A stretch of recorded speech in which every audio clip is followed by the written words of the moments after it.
আসসালামু আলাইকুম। আমরা তো বাড়িতে অনেকেই ডিম বসাই, তো ডিম বসানোর আগে আর পরে আমাদের কিছু কাজ রয়েছে, তো সেই কাজগুলো বিষয়ে আমি আজকে একটু আপনাদের দেখানোর চেষ্টা করব এবং আমি নিজেও সেই কাজগুলো করছি যাতে আমার ডিমগুলো নষ্ট না হয়। তো প্রথমত আমাদের ডিম বসানোর আগে আমাদের একটি কাজ করতে হবে, সেটি হলো বীজ ডিম সংগ্রহ করতে হবে। যে ডিমগুলো সঠিকভাবে পরিপক্ক বাচ্চা হওয়ার জন্য সেই ডিমগুলোই আমাদের সিলেকশন করতে হবে। আমি একটা কথা আপনাদের ক্লিয়ার করে রাখি, আমি আমাদের এই মুরগির জন্য যে কয়টি ডিম এখানে রেখেছি সেই কয়টি ডিম হলো চীনা হাঁসের ডিম। তো আমার চীনা হাঁস ব্যক্তিগতভাবে অনেক ভালো লাগে, সেই জন্যই মূলত আমি 20 ডিম সংগ্রহ করেছি 10 পিস। তো একটা মুরগি 8 পিস ডিম দিলে সব থেকে বেশি ভালো হয়। তো আমি কি করেছি, আমি 2টা বাড়তি দিয়ে দিয়েছি। তো 10টা দিয়ে দেখবো আসলে ফুটে কিনা। তো ডিম বসানোর আগে আমাদের যে কাজটি করতে হবে সেটি হলো, ডিমটা বসানোর আগে আমাদের ডিমটা সুন্দরভাবে আলতোভাবে পরিষ্কার কাপড় দিয়ে মুছে নিতে হবে, যাতে ওর গায়ে মানে ডিমের গায়ে কোনো প্রকারের ময়লা জমে না থাকে বা অর্থাৎ লেগে না থাকে। কিছু কিছু বল্টু থাকে, অর্থাৎ এক জায়গা মনে হয় যে একটু কালো আকারে, সেই জায়গা অতিরিক্ত না ডালা উত্তম। সেই ক্ষেত্রে আপনাদের বাচ্চা বিকলাঙ্গ হতে পারে, অর্থাৎ রিকেটস বিভিন্ন ধরনের দুর্বলতা দেখা দিতে পারে।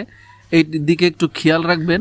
তো এরপরে কি করবেন, যে ডিমগুলোকে নাম্বারিং করবেন। যেমন আমি আমার ডিমগুলোতে কিন্তু নাম্বারিং করতেছি, মানে আমি যে তারিখে ডিমটা বসাচ্ছি সেই তারিখটা আমি এখানে লিখে দিচ্ছি। আপনারা দেখতে পাচ্ছেন আমি 13 তারিখে এই ডিমটা বসিয়েছিলাম। যেহেতু ভিডিওটা আমার অনেক পরে আপলোড হচ্ছে, তবু আমি এই ডিমটা বসিয়েছিলাম 13 তারিখে। তো 13 তারিখে বসানোর জন্য আমি 13 তারিখের ডেটটা এখানে দিয়েছি। তো আপনাদের আমি এই ডিম বসানোর 7 দিন পরে যে কাজটি, সেই কাজটিও আপনাদের সাথে একটু শেয়ার করব, তবে 7 দিন পরে আমি এটা শেয়ার করব।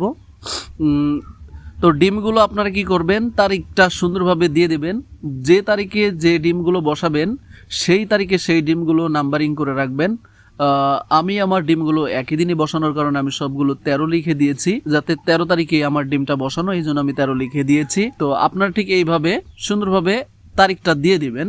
তারিখ দেওয়ার পরে আপনাদের যেখানে মুরগি রাখবেন এবং ডিম বসাবেন সেই জায়গাতে আপনাকে কিছু চুলার ছাই দিয়ে দিতে হবে, যাতে হোম হয়, মানে গরম থাকে সব সময়, মুরগির বসতে অসুবিধা না হয়, ডিমগুলো যাতে ভেঙে না যায়।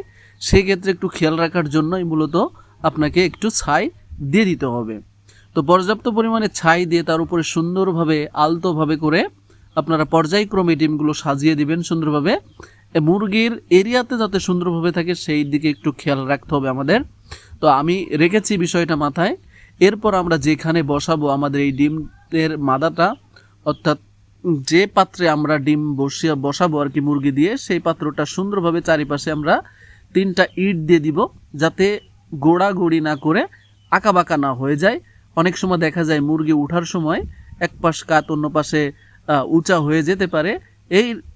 এইটা যাতে না ঘটে, যে কারণেই আমি কিন্তু এই 3 পাশে 3টা ইটটা দিয়ে দিলাম।